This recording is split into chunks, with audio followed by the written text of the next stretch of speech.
வணக்கம் நண்பர்களே, இன்றைக்கான கதையை உங்களுக்காக வேண்டி கொண்டு வந்துட்டேன். கதையோட தலைப்பு பார்த்திங்கன்னா சிறு உதவி. வாங்க கதைக்குள்ளே போயிடலாம். பேருந்து நிலையம் எப்போதும் போலவே பரபரப்பாக இருந்தது. வாகனங்களின் சத்தம், மனிதர்களின் ஓட்டம், அறிவிப்புகளின் ஒலி.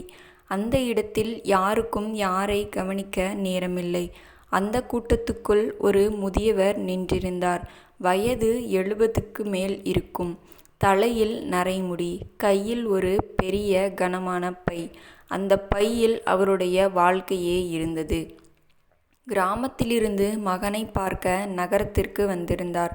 பையில் துணிகள், மருந்துகள், வீட்டில் செய்த சில உணவுகள்.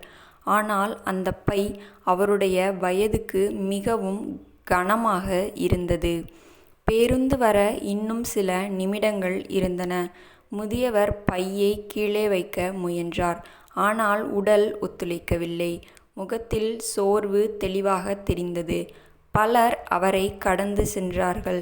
யாரோ மொபைலில் பேசிக்கொண்டிருந்தார்கள். யாரோ அவசரமாக ஓடினார்கள். யாரும் அந்த முதியவரை கவனிக்கவில்லை.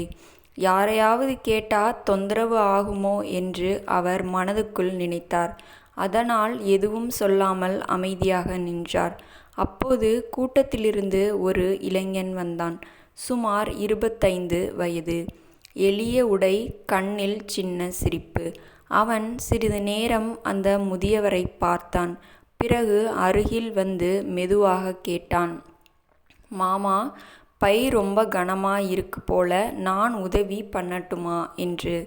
அந்த வார்த்தைகள் முதியவரின் மனதை அசைத்தது. பணம் இல்லை, பதவி இல்லை, ஆனால் மனிதத்தனம் இருந்தது. பரவாயில்லப்பா என்று முதியவர் சொல்ல முயன்றார். ஆனால் குரல் நடுங்கியது. இளைஞன் எதுவும் பேசவில்லை. அமைதியாக பையை எடுத்தான். அப்போதுதான் அவனுக்கு புரிந்தது அந்த பை எவ்வளவு கனமானது என்று. பேருந்து வந்தது. இளைஞன் பையை உள்ளே ஏற்றி முதியவரை பாதுகாப்பாக ஏறச் செய்தான். முதியவர் கண்களில் நீர். அந்த இளைஞனின் கையை பிடித்துச் சொன்னார், மகனே, இன்று நீ என் பையை தூக்கினாய், நாளை வாழ்க்கை உன்னை தூக்கும். நீ ரொம்ப உயரத்துக்கு போவ. இளைஞன் சிரித்தான். அதெல்லாம் வேண்டாம் மாமா, நீங்க சௌகரியமா போங்க, அதுவே போதும். பேருந்து கிளம்பியது. முதியவர் பின்னால் திரும்பி பார்த்தார். அந்த இளைஞன் கூட்டத்தில் மறைந்து விட்டான். அந்த இளைஞன் பெரிய மனிதன் ஆகவில்லை. பத்திரிகையில் பெயர் வரவில்லை. ஆனால் அவன் செய்த அந்த சிறு உதவி ஒரு முதியவரின் நாளையே ஒளிரச் செய்தது. சில உதவிகள் உலகத்தை மாற்றாது, ஆனால் ஒருவரின் மனதை மாற்றும். அதுவே போதும். இந்த கதையோட நீதி என்னன்னா, சிறு உதவி சிறியதாக தோன்றலாம், ஆனால் அது ஒருவரின் வாழ்க்கையில் பெரிய ஒளியாக மாறும். இந்த கதையை பற்றி நீங்கள் என்ன நினைக்கிறீங்க அப்படின்னு சொல்லி கமெண்ட் பண்ணுங்கள். நாளைக்கு வேறு ஒரு கதையோடு உங்களை மீட் பண்ணுறேன். Bye friends.